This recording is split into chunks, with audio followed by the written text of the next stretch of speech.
Ang DSWD tiniyak na walang halong politika ang pamamahagi ng ayuda. Brigada Jigo Custodio, ibrigada mo! Brigada Live Report.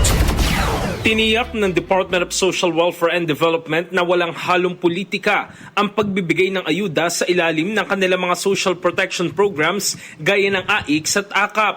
Ayon kay DSWD Crisis Intervention Unit Director Edwin Morata na may malinaw na polisiyang ahensya upang maiwasan ang paggamit ng mga programa sa pansariling interes ng sino mang politiko.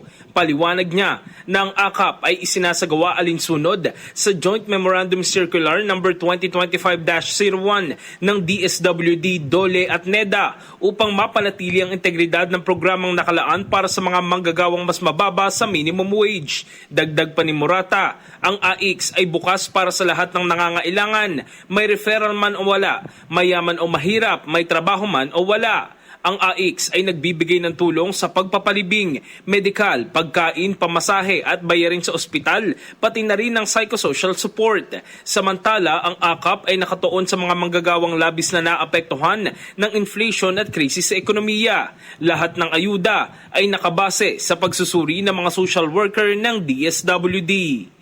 In the heart of changing lives, ako si Brigada Jigo Custodio ng 105.1 Brigada News of Manila, the Music News Authority. Brigada Balita Nationwide. Ang bahaging ito ay hatid sa atin ng Guard C Plus with Zinc Capsule. Always protektado ang kalusugan.